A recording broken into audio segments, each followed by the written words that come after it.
మొదలు పెడతారా? Okay madam. ఇది ఎడ్యుకేషన్ నమస్తే మేడం. అండ్ ఇంటిగ్రేషన్ అండి. Okay madam. Okay madam.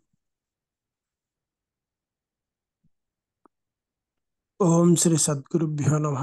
ఈరోజు 20వ తారీఖు బుధవారం, సెప్టెంబర్ నెల 2023 సంవత్సరం. The commentaries on living part 2, Jiddu Krishnamurti గారి గ్రంథం. అందులో ఎడ్యుకేషన్ అండ్ ఇంటగ్రేషన్ అనే సబ్జెక్ట్ మీద ఈరోజు శ్రీ లక్ష్మీ మేడం గారు చదివి వినిపిస్తూ వివరిస్తారు. అందరికీ నమస్కారం అండి. విద్యా సమైక్యత తెలుగులో. ఇది ఒక అందమైన సాయంత్రం. సూర్యుడేమో అస్తమిస్తున్నాడు. ఆ పెద్ద బ్లాక్ గా ఉన్నటువంటి ఆ మేఘాల వెనకాల అక్కడేమో పొడుగ్గా ఉన్నటువంటి పామ్ ట్రీస్, పలుచగా అంటే సన్నగా ఉన్నవి ఉన్నాయి అక్కడ. ఆ రివర్ అన్నది అంటే అక్కడ నది పచ్చగా ఉన్నదనమాట, గోల్డెన్ కలర్ లో. దూరంగా ఉన్న కొండలు కూడా, వాటికి కూడా ఒక మెరుపు వచ్చిందనమాట, ఆ సూర్యాస్తమయం యొక్క సూర్యుడి మెరుపు. అక్కడ ఉరుములు ఉన్నాయి, కానీ ఆ పర్వతాలకి దగ్గరగా ఉన్నటువంటి ఆ ఆకాశం మాత్రం చాలా క్లియర్ గాను నీలంగాను ఉంది. ఆ పశువులన్నీ కూడా వెనక్కి వచ్చేసినాయి. వాళ్ళ యొక్క ఆ అంటే మేతకి వెళ్ళి ఆ మైదానాల నుంచి వెనక్కి వచ్చేస్తున్నాయి అనమాట. ఒక చిన్న పిల్లవాడు వాటిని ఇంటికి తీసుకెళ్తున్నాడు తోలుతూను. ఆయనేమో 10 లేక 12 ఏళ్ల కంటే పెద్దవాడు కాదా ఆ పిల్లవాడు. ఆయన మొత్తం రోజంతా తనకు తానుగా ఈ విధంగా అంటే పాడుకుంటూ అప్పుడు అప్పుడు ఆయన ఏంటంటే ఆ పశువులను అదలిస్తూ ఆ విధంగా మొత్తం రోజంతా కూడా తనకి తానుగానే గడిపోయింది. అంటే ఆ పిల్లవాడు ఆ పశువుల్ని అదలిస్తూ ఇటు అటు వెళ్ళిపోతున్న వాటిని అందుకని చాలా నెమ్మదిగా ఉన్నాడనమాట ఆయన. అంటే ఆ పిల్లవాడు పాటలు పాడుతున్నాడు, అప్పుడు అప్పుడేమో పశువులను అదిలిస్తున్నాడు, ఇటు అటు వెళ్ళిపోతున్న వాటిని. ఆయన చాలా స్లోగా ఉన్నాడు. ఆయన చిరునవ్వు నవ్వుతున్నాడు. ఆయనకు ఉన్నటువంటి నల్లగా ఉన్న ఆ ముఖం ఏమో కాంతివంతం అయిపోయింది. ఉత్సాహంతో ఆగి దూరంగా అంటే ఉన్న ఆతురతతో ఆయన ప్రశ్నలు అడగడం మొదలెట్టాడు. ఆయన ఒక విలేజ్ లో ఉండే పిల్లవాడు. ఆయనకేమి విద్య లేదు. ఆయన ఎప్పుడు కూడా అంటే చదవడం రాయడం చెయ్యలేదు. కానీ ఆయనకి మాత్రం ఒంటరిగా ఉండడం ఏంటో, తనకి తానులో ఉండడం ఏంటో తెలుసు. ఆయనకి ఒంటరిగా ఉన్నాడు. హీ వాజ్ ఎలోన్ పొద్దున్న నుంచి ఇప్పటి వరకు కూడా, అలాగే ప్రతిరోజును. బహుశా ఆయనకి అది ఏమీ అనిపించలేదు. ఆయనకేమో డిప్రెషన్ కూడా రాలేదు ఆ ఒంటరితనంతో. ఆయన కేవలంగా ఎలోన్ గా ఉన్నాడు, తృప్తిగా ఉన్నాడు. ఆయన అంటే బహుశా ఇంకొక దాంతో దేనితోటైనా ఆయన తృప్తి పడకపోవచ్చు, కానీ ఆయన ఇప్పుడు మాత్రం కంటెంటెడ్ గా ఉన్నారు. ఆ ఈ నిజం తృప్తిగా ఉండడం ఏదో ఒక దానితో అన్నది అది అసంతృప్తి. అంటే తనకు తానుగానే గాని ఏదో ఒక దాంతో లేడు కదా. అలా ఏదో ఒక పదార్థంతోనో వస్తువుతోనో వ్యక్తితోనో తృప్తి పడడం అన్నది కూడా అసంతృప్తి అంటున్నారు.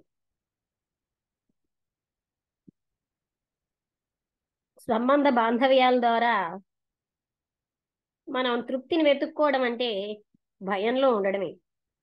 తృప్తి అనేది సంబంధాల మీద ఆధారపడి ఉంది. అంటే సంబంధాలు అంటే వస్తువులతో, వ్యక్తులతోటే కాదు, వస్తువులతో, ఆస్తులతో, ఐడియాస్తో. అది కేవలంగా అలాంటి సంబంధం అన్నది కేవలంగా ఒక మనకి అంటే తాను అనుకున్న దానికి గ్రాటిఫికేషన్ వస్తుంది. అంటే తృప్తి, తాను అనుకున్న తృప్తి వస్తుంది. ఈ తృప్తి అనేది ఇంకొకరి మీద ఆధారపడకుండా ఉండే స్థితి. డిపెండెన్సీ అంటే ఆధారపడడం ఎప్పుడూ కూడా సంఘర్షణని, వ్యతిరేకతని తెస్తుంది. తృప్తిగా ఉండాలి అంటే స్వేచ్ఛ ఉండాలి. స్వేచ్ఛ అనేది ఉంది, అది ఎప్పుడు కూడా బిగినింగ్ లోనే ఉంటుంది, ఎండ్ లో ఉండదు. ఏదో ఒక గోల్ అచీవ్ చేయాలని. భవిష్యత్తులో ఎవరు కూడా ఫ్రీగా ఉండరు, అంటే స్వేచ్ఛగా ఉండరు. భవిష్యత్తు స్వేచ్ఛ అన్నది సత్యం కాదు, అది కేవలం ఒక ఐడియావే. సత్యం అన్నది వాట్ ఈజ్ అన్నది, అంటే ఏంటి, యథార్థం అన్నమాట. వాట్ ఈజే సత్యం అన్నమాట. ప్యాసివ్ అవేర్నెస్ వాట్ ఈజ్ అన్న దాన్ని ప్యాసివ్గా చూడడమే తృప్తినిస్తుంది. అంటే నిన్న కూడా మనం వాట్ ఈజ్ అంటే మన యథార్థ స్థితిని ప్యాసివ్గా రియాక్ట్ అవ్వకుండా చూడడమే తృప్తినిస్తుంది.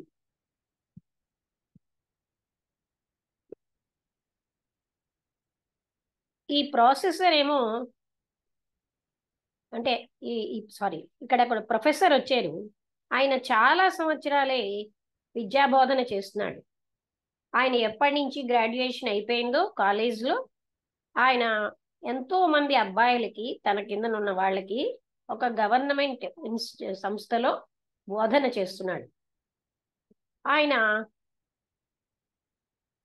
అంటే ఈ ఎగ్జామినేషన్స్ పాస్ అయ్యేటటువంటి విద్యార్థుల నుంచి పక్కకి వచ్చేసాడు. ఆ గవర్నమెంట్ పేరెంట్స్ కూడా అదే కోరుకుంటున్నారు, అంటే పరీక్షల్లో పాస్ అవ్వడమే ముఖ్యమని. అయితే ఎక్సెప్షనల్ అబ్బాయిలు కొంతమంది ఉంటారు, వాళ్ళకి ఏంటంటే స్పెషల్ అవకాశాలు ఇవ్వబడతాయి, వాళ్ళకి స్కాలర్షిప్స్ కూడా ఇవ్వబడుతున్నాయి. అంటే ఇదంతా అమెరికాలో అనమాట, మనకి ఇక్కడ కాదేమో. కానీ వాస్ట్ మెజారిటీ ఏమో వేరేగా, అంటే పట్టించుకోకుండా డల్గా, లేజీగా, ఏదో ఒక రకమైనటువంటి మిస్చివస్గా, అంటే పెంకితనంతో, అంటే బాధతోటి ఉంటారు. పెంకితనంతో. There were those who made something of themselves in whatever field they entered. అంటే కొంతమంది ఏ ఫీల్డ్లోకి వెళ్ళినా ఏదో ఒకటి అక్కడ వాళ్ళకి కావలసిన దాన్ని వాళ్ళు చేసుకుంటూ ఉంటారు. కానీ కొంతమంది, చాలా తక్కువ మంది వాళ్ళకి సృజనాత్మకమైన మంట అన్నది ఉంటుంది. ఈ సంవత్సరాలన్నిట్లో కూడా, ఆయన బోధించిన ఈ సంవత్సరాలన్నిట్లో ఆయనకి ఎక్సెప్షనల్ గా ఉన్నటువంటి విద్యార్థులు చాలా తక్కువ మంది కనబడ్డారు. ఈనాడు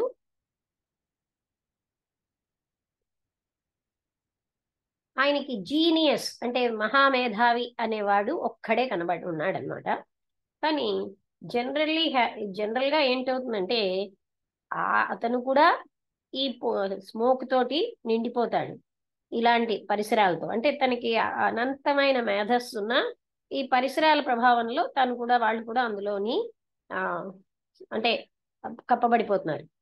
ఒక టీచర్గా ఆయన ప్రపంచంలో చాలా భాగాల్ని ఎక్సెప్షనల్ బాయ్ అనే విషయాన్ని తెలుసుకోవడానికి ఆయన తిరిగాడు చాలా చోట్లకి. ప్రతి చోట కూడా అదే రకంగా ఉంటుంది. ఇప్పుడు ఆయన ఈ టీచింగ్ ప్రొఫెషన్ నుంచి ఆయన విత్డ్రా అయిపోతున్నాడు, అంటే పక్కకు వచ్చేస్తున్నాడు. ఎందుకంటే ఇన్ని సంవత్సరాలు కూడా ఆయన విచారంతో, ఈ మొత్తం విషయంలో ఆయన విచారంగానే ఉన్నాడు. ఎంత బాగా ఉన్నటువంటి అబ్బాయిలైనా సరే, ఎంత బాగా చదువుకున్నా సరే, వాళ్ళు ఏంటంటే ఒక స్టూపిడ్, అంటే మూర్ఖమైన లాట్లోకి వెళ్ళిపోతున్నారు.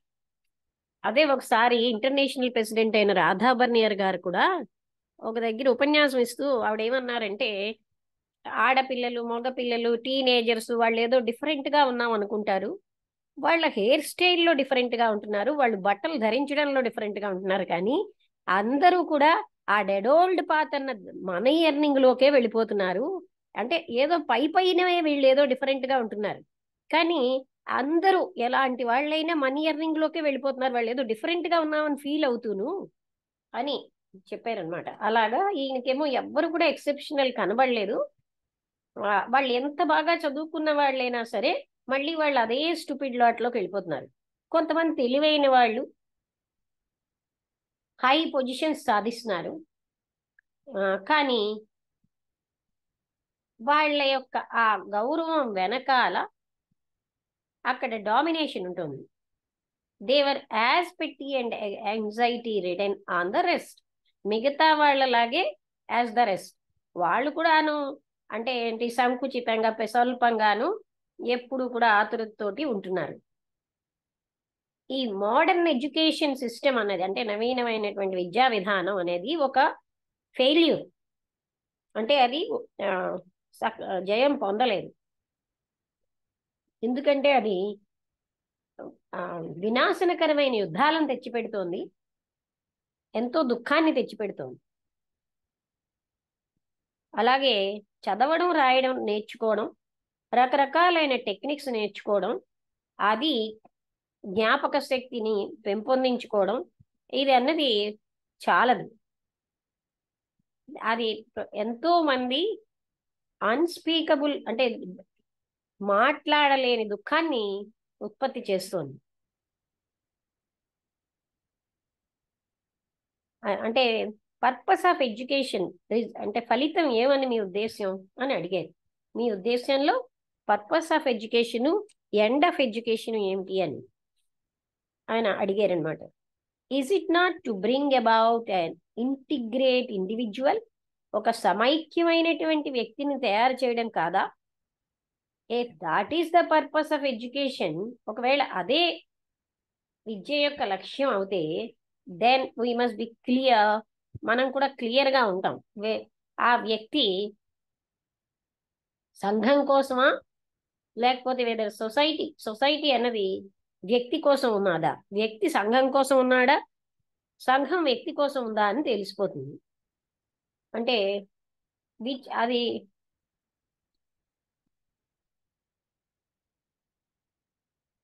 ఒక సొసైటీ అన్నది society needs and uses the individual, వ్యక్తినేమోని వ్యక్తి అవసరము ఉపయోగించుకుంటూ ఉంటుంది దాని యొక్క లక్ష్యాల కోసం. అలాంటప్పుడు అది అంతేగాని వ్యక్తి యొక్క ఒక సమైక్యమైనటువంటి వ్యక్తిని తయారు చేయడానికి సొసైటీకి సంబంధం లేదు. అది which it wants is an efficient machine. అంటే సొసైటీకి కావాల్సిందేంటి, నైపుణ్యమైనటువంటి ఒక మెషినే కావాలి. ఇంకా ఏం చెప్పాలి, అనుకరించేటటువంటి గౌరవప్రదమైనటువంటి పౌరుడు కావాలి. అప్పుడు అండ్ అలాగ కావాలి అంటే ఒక పైనే ఉన్న సమైక్యత చాలు. ఎంతకాలమైతే వ్యక్తి అంటే ఒబే చేస్తూ తనేమోని థరోగా కండిషన్డ్గా ఉంటాడో, ఉండడానికి ఇష్టపడతాడో, సొసైటీ అప్పుడు ఆయన్ని ఉపయోగించుకోగలదు.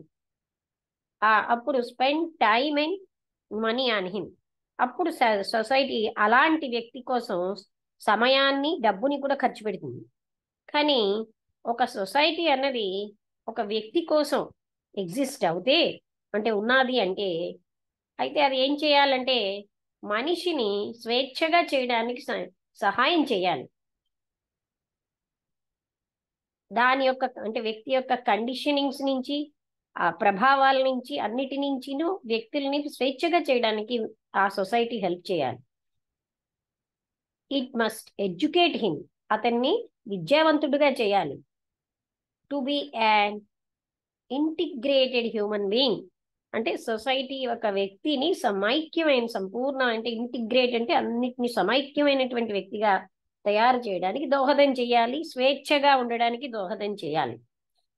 ఇది మీ ఉద్దేశంలో ఇంటిగ్రేటెడ్ హ్యూమన్ బీయింగ్ అంటే ఏమిటండి?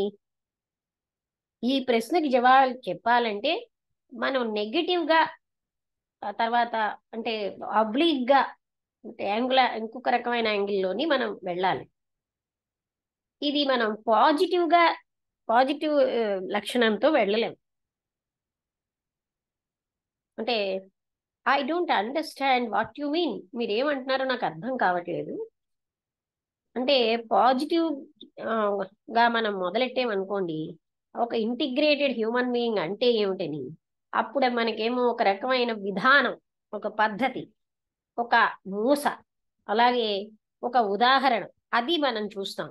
అప్పుడు మనం ఏం చేస్తున్నాం, దాన్ని అనుకరిస్తాం. And is not the imitation of a pattern, అంటే అది ఇమిటేషన్, ఒక ప్యాటర్న్ ఇమిటేట్ చేయడం కాదు, ఒక విధానాన్ని, ఒక పద్ధతిని. ఇంట్రడక్షన్ ఆఫ్ డి డిసింటిగ్రేషన్, అప్పుడు ఇండికేషన్ ఆఫ్ డిసింటిగ్రేషన్. అలా ఒకదాన్ని అనుకరిస్తే అప్పుడు అది వినాశనానికి సూచనగా అయిపోతుంది.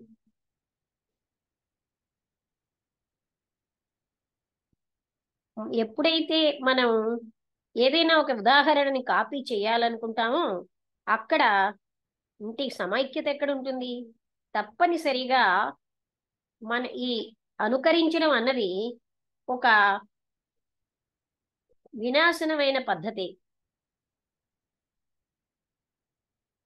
ఇదే కదా ప్రపంచంలో జరుగుతున్నది. మనందరం కూడా మంచి గ్రామఫోన్లా గ్రామఫోన్ రికార్డ్స్ లాగా తయారవుతున్నాం. మనం ఏంటంటే సో కాల్డ్ మతపరమైనవి రిపీట్ చేస్తూ ఉంటాం. అంటే మనకి ఏదైతే నేర్పబడిందో అదే రిపీట్ చేస్తాం. లేకపోతే అంటే ఈ మధ్యనే ఉన్నటువంటి రాజకీయ, ఆర్థిక, మతపరమైనటువంటి నాయకులు ఎవరైతే ఉన్నారో వాళ్ళు ఏం చెప్పారో అది రిపీట్ చేస్తాం. మనం ఏం చేస్తున్నాం, కొన్ని ఆదర్శాలకి గట్టిగా అతుక్కుపోతున్నాం. అండ్ మనం రాజకీయమైనటువంటి మాస్ మీటింగ్స్ ని అటెండ్ అవుతాం. అక్కడ అందరూ మాస్ ఎంజాయ్మెంట్ అనేది ఉంటుంది. ఒక స్పోర్ట్ యొక్క ఎంజాయ్మెంట్, మాస్ వర్షిప్, అందరూ కలిపి ఒకటే పూజించడం, మాస్ హిప్నోసిస్, అందరూ ఒకేసారి హిప్నోటైజ్ అయిపోతూ ఉంటారు. ఇది ఇంటిగ్రేషన్కి చిహ్నమా? అనుకరణ అనేది, ఏదైనా ఒక అనుకరించడం అన్నది ఎప్పుడు కూడా ఇంటిగ్రేషన్ కాదు. అయితే ఇది ఫండమెంటల్ ప్రశ్న అయినటువంటి డిసిప్లిన్ అన్న దానికి దారితీస్తుంది. Are you opposite to discipline? Professor అడిగారు. మీరేమో ఇప్పుడు మీరు చెప్పినదంతా కూడా మౌలికమైన ప్రశ్న అయిన డిసిప్లిన్ అనమాట. అందరూ ఒకటే అనుకరించడం అంటే అది డిసిప్లిన్ కదా. మీరేంటి డిసిప్లిన్కి వ్యతిరేకంగా ఉన్నారా? మీ ఉద్దేశంలో డిసిప్లిన్ అంటే ఏమిటి? ఎన్నో రకాలైన డిసిప్లిన్స్ ఉన్నాయి. డిసిప్లిన్ ఒక స్కూల్లో ఒక పౌరుడు యొక్క డిసిప్లిను, పార్టీ డిసిప్లిను, సాంఘికమైన మతపరమైన డిసిప్లిన్స్, తనకి తాను విధించుకున్న క్రమశిక్షణ. డిసిప్లిన్ అన్నది ఒక అంతర్గతమైన, బాహ్యమైన అథారిటీని బట్టి ఉంటుంది. మౌలికంగా ఈ డిసిప్లిన్ అనే దాంట్లో ఒక రకమైనటువంటి అనుకరణ ఉంది.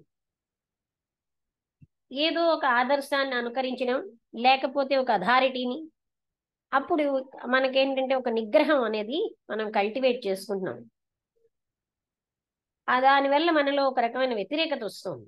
అంటే నిగ్రహం అంటే కొన్నిటిని కాదంటాం, ఇదే రైట్ అని అలా దాన్ని మనం బంధించేస్తాం. దాంతో ఏంటవుతుంది, ఒక అపోజిషన్ వస్తుంది.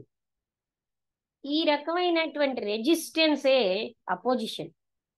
డిసిప్లిన్ అన్నది ఒక రకంగా ఐసోలేట్ చేస్తుంది, వేరు చేసేస్తుంది, వేరు చేసే పద్ధతి. అది ఒక పర్టికులర్ గ్రూప్తో కానీ, లేకపోతే వ్యక్తి యొక్క నిగ్రహం అనేది, అది ఏమో ఒక గ్రూప్ తోటి ఐసోలేషన్ ఆఫ్ వ్యక్తిగా కానీ, ఒక గ్రూప్ నేను వేరే అని కానీ, లేకపోతే ఒక వ్యక్తి నేను వేరే అని ఐసోలేట్ చేస్తుంది. ఈ ఇమిటేషన్ అనేది ఒక రకమైన నిగ్రహమే కాదా అన్నారు.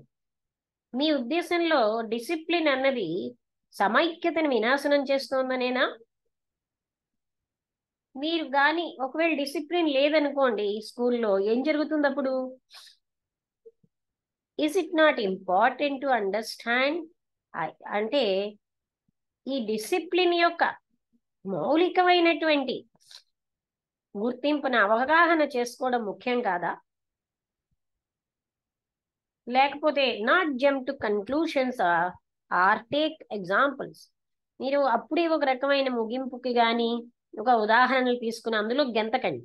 ముందు చూడండి ఏమిటని, ఎసెన్షియల్ సిగ్నిఫికెన్స్, ఈ డిసిప్లిన్ యొక్క మౌలికమైన గుర్తింపు ఏమిటి, ముఖ్య విశేషణ ఏమిటి చూడండి.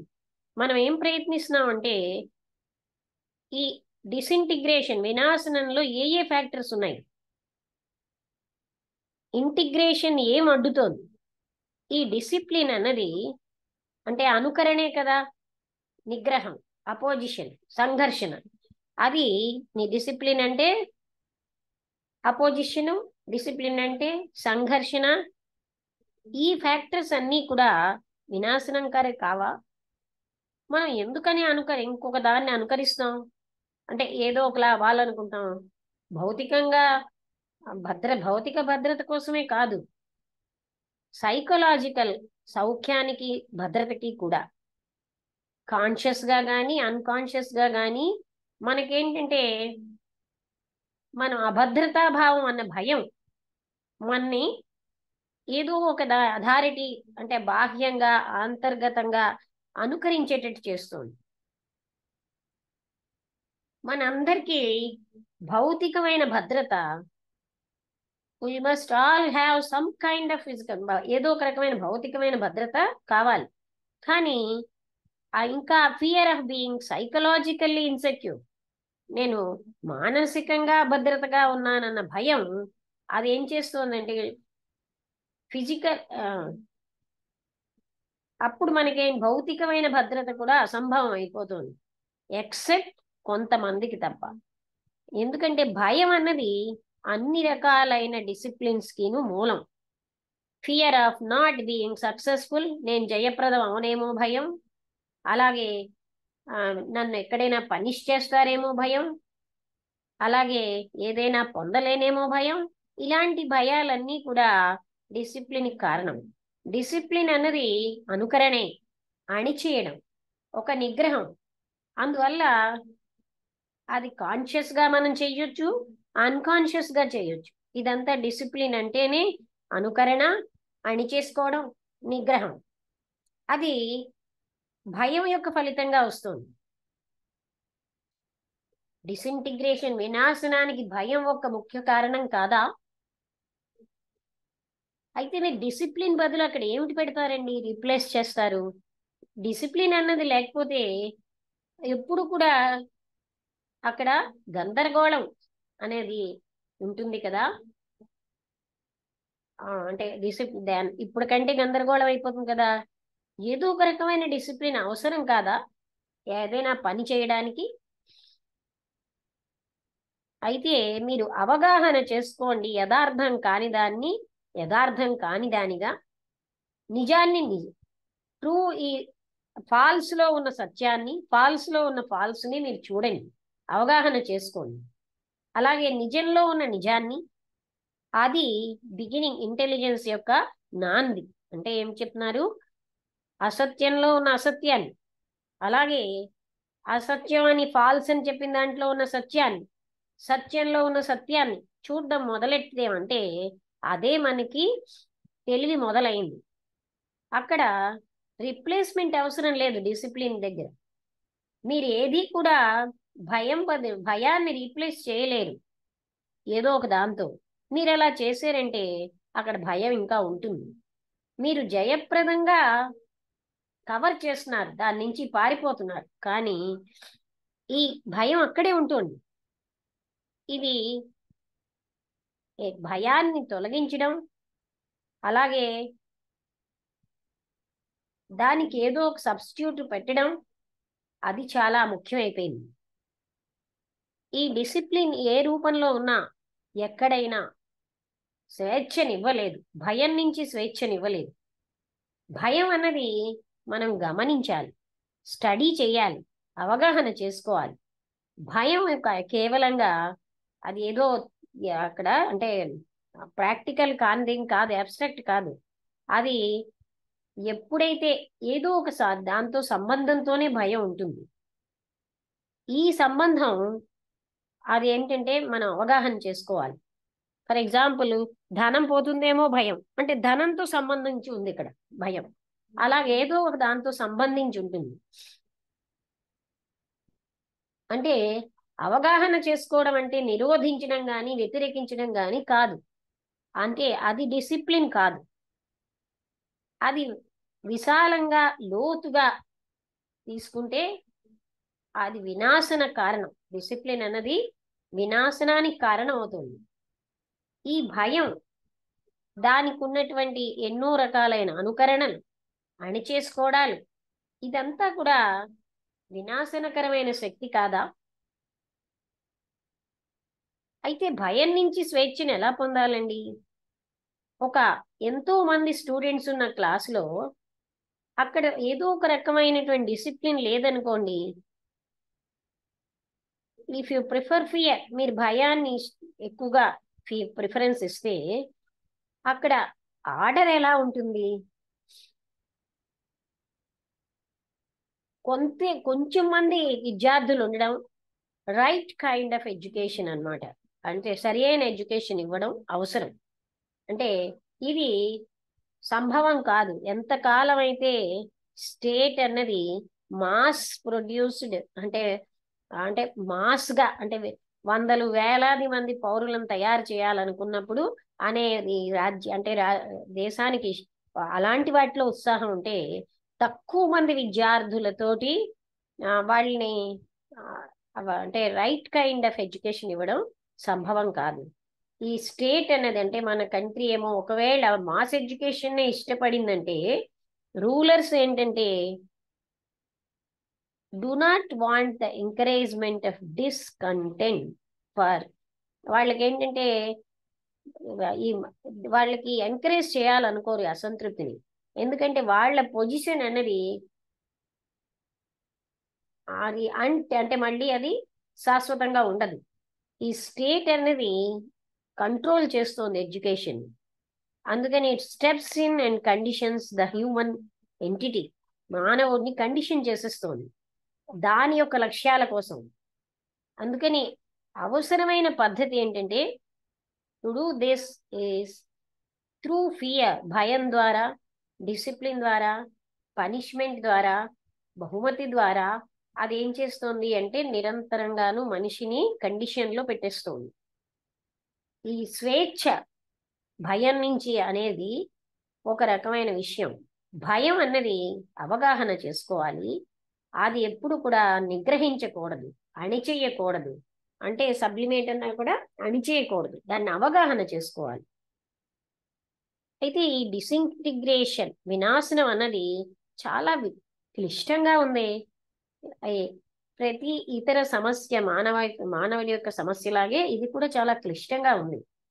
ఈ సంఘర్షణ మరొక రకమైన వినాశనం కాదా?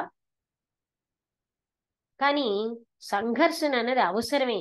లేకపోతే మనం ఎప్పుడు స్టాగ్నేటెడ్గా ఒక్క దగ్గరే అలా ఉండిపోతాం, ఎదుగు బొదుగు లేకుండా. వితౌట్ ఏ రకమైనటువంటి పోరాటము చెయ్యకపోతే మనకి అభివృద్ధి లేదు. అక్కడ ఏ రకమైన అంటే కల్చర్ కూడా లేదు. ఏ ప్రయత్నము లేకుండా సంఘర్షణ అన్నది మనం అప్పుడు ఇంకా ఆది మానవుడిలాగా అయిపోతాం అన్నాడు. బహుశా వీ స్టిల్ ఆర్, ఇప్పుడు మనం అలాగే ఉన్నాం అంటున్నారు. ఇప్పుడు మనం ఆది మానవుడిలాగే ఉన్నాం. మనం ఎప్పుడు కూడా ఏదో ఒక ముగింపు ఫలితాల కోసం ఎందుకు జంప్ చేస్తున్నాం, లేకపోతే వ్యతిరేకతల కోసం. ఏదైనా కొత్తది చెప్పగానే ఇది దీంతో ఇది అయిపోతుంది కదా, దాంతో ఇలా అయిపోతుంది కదా అని మనం ఏదో ఒక రకంగా కొత్తది సజెస్ట్ చేయగానే ఎందుకు ఫలితాల వైపు వెళ్తున్నాం? మనం తప్పనిసరిగా ఒక కారణం కోసం వేలాది మందిని చంపుతున్నామంటే మనం ఆది మానవులం కాదా? అంటే మన దేశం కోసం మరొక వ్యక్తిని చంపడం, అది హైట్ ఆఫ్ సావేజ్, అంటే సావేజరీలో చాలా ఉన్నత స్థాయి కాదా? అయితే మనం ఇప్పుడున్న స్థితిలో మనం అలవాటు అయిపోతున్నాం. దాన్నే is not conflict a sign of disintegration? ఇలాంటి సంఘర్షణ వినాశనానికి గుర్తు కాదా? మీ ఉద్దేశం సంఘర్షణ అంటే? సంఘర్షణ ఏ రూపంలో ఉన్నా, హస్బెండ్కి వైఫ్కి అవ్వచ్చు, గ్రూప్స్కి మధ్యలో అవ్వచ్చు, గ్రూప్స్లో ఉన్న ప్రజల మధ్యలో అవ్వచ్చు, కాన్ఫ్లిక్టింగ్ ఐడియాస్తో అవ్వచ్చు, between what is and tradition, అంటే యథార్థానికి సాంప్రదాయానికి మధ్య సంఘర్షణ ఉండొచ్చు, between what is and ideal, ఆదర్శానికి యథార్థానికి మధ్య సంఘర్షణ ఉండొచ్చు. అలాగే ఏమిటి అవ్వాలో ఇప్పుడున్న దానికి మధ్యలో సంఘర్షణ అవ్వచ్చు. ఫ్యూచర్ అంటే భవిష్యత్తుకి ప్రజెంట్కి మధ్య సంఘర్షణ అవ్వచ్చు. సంఘర్షణ అన్నది అంతర్గతమైంది, బాహ్యమైనది కూడా. ఇప్పుడు at present there is conflict at all the various levels of our, మన ఉనికిలో బాహ్యంగా సంఘర్షణ ఉంది, ఆంతరంగికంగా కూడా అన్ని లెవెల్స్ లోని మనకు సంఘర్షణే, కాన్షియస్ అన్కాన్షియస్ గా కూడా. మన జీవితం అన్నది ఇలా సంఘర్షణ వరుస క్రమాల్లో ఉంటాయి. ఒక రకమైన యుద్ధ భూమిలాగే ఉంటుంది. అండ్ ఫర్ వాట్, ఎందుకోసం మనం అవగాహన చేసుకుంటున్నామా సంఘర్షణ ఈ స్ట్రైఫ్ ద్వారా? కెన్ ఐ అండర్స్టాండ్, నేను మిమ్మల్ని అవగాహన చేసుకుంటున్నానా? నేనే గాని సంఘర్షణలో ఉంటే మీతో నేను మిమ్మల్ని ఎలా అవగాహన చేసుకుంటాను? అవగాహన చేసుకోవాలంటే ఒక నిశ్చితమైనటువంటి శాంతి ఉండాలి. సృజనాత్మకత శాంతిలోనే సంభవం, సంతోషంలోనే. సంఘర్షణ ఉన్నప్పుడు సంభవం కాదు. మనం కాన్స్టెంట్ గా ఈ పోరాటం యథార్థతకిను ఏమిటి అవ్వాలో అన్నదానికి మధ్యలో, అలాగే థీరీకిను యాంటీథీసిస్ కి మధ్యలో ఉన్న సంఘర్షణ, థీసిస్ కి యాంటీథీసిస్ కిను అంటే దానికి వ్యతిరేకమైన సిద్ధాంతానికి ఆ మధ్యలో ఉన్న సంఘర్షణ. మనం ఇదంతటినీ అంగీకరించేసాం తప్పనిసరిగా జీవితం అంటే సంఘర్షణని. And the inevitable has become the norm, అంటే ఇది తప్పనిసరి మన జీవిత లక్షణంగా అయిపోయింది, అదే నిజమైపోయింది. Though it may be false, అది అసత్యమైనా అదే మనం తప్పనిసరిగా అంగీకరించేస్తున్నాం. అయితే what is be transformed by the conflict with its opposite, ఆ యథార్థమైనది దాని యొక్క వ్యతిరేకతతో ఉన్న సంఘర్షణలతో అది మారుతుందా ఎప్పటికైనా? నేను ఇప్పుడు ఇలా ఉన్నాను, సంఘర్షణ తర్వాత అలా అవుతాను అంటే దానికి ఆపోజిట్ గా హ్యావ్ ఐ చేంజ్డ్ దిస్, ఈ విధంగా నేను మారిపోతున్నానా? ఇలాగ ఆపోజిట్ అన్నది ఆ యాంటీథీసిస్ అంటే ఒక థీరీకి లేదా థీసిస్ కి ఆపోజిట్ గా ఉన్న థీసిస్ గాని ఒక మారిపోయినటువంటి మనస్సులోంచి ప్రొజెక్ట్ చేసింది కానీ వాట్ ఈజ్ అన్నదాన్ని, అదంతా మార్ప. ఆపోజిట్ అన్నది అంటే వ్యతిరేకత అన్నది ఆ ప్రతి దాంట్లో దాని ఆపోజిట్ లోనే ఉంటాయి, దానికి ఆ ఎలిమెంట్స్ దాంట్లోనే ఉంటాయి. మనం పోలికల ద్వారా అవగాహన అన్నది సంభవమా? వాట్ ఈజ్ అంటే యథార్థ స్థితిని, ఎనీ కన్క్లూషన్, ఏ రకమైన ముగింపు వాట్ ఈజ్ అనే దాని సంభవంలో అది ఏమిటంటే అవగాహన చేసుకోకుండా, అంటే ఆ వాట్ ఈజ్ అయితే ఏమిటండి ఇలా మనం అలాంటి వేలో మాట్లాడినప్పుడు వాట్ ఈజ్ ని అవగాహన చేసుకోవడానికి అడ్డుతుంది. If you would understand something, మీరు ఏదైనా అవగాహన చేసుకున్నారనుకోండి, మీరు దాన్ని అబ్జర్వ్ చేయాలి, అధ్యయనం చేయాలి. మీరు దాన్ని స్వేచ్ఛగా స్టడీ చేయగలరా? ఒకవేళ మీరు మీ లోపల ఎన్నో ముందుగానే ఏర్పరచుకున్న ప్రిజుడిస్డ్ అభిప్రాయాలు ఉంటే, దానికి వ్యతిరేకంగా మీరు ఏర్పరచుకున్న అభిప్రాయాలు మీలో ఉంటే మీరు దాన్ని అంటే అవగాహన చేసుకోగలరా? అంటే మీకు కండెమ్ చేయకుండా ఐడెంటిఫైయింగ్ యువర్ సెల్ఫ్, మీరు ఇఫ్ యూ వుడ్ అండర్స్టాండ్, మీ కొడుకుని మీరు అవగాహన చేసుకున్నారనుకోండి, మీరు దాన్ని ఎప్పుడైతే ప్రిజుడిస్ తో చూస్తున్నారో ఏదో మీ అంటే వ్యతిరేకతని, అప్పుడు మీరు దాన్ని అవగాహన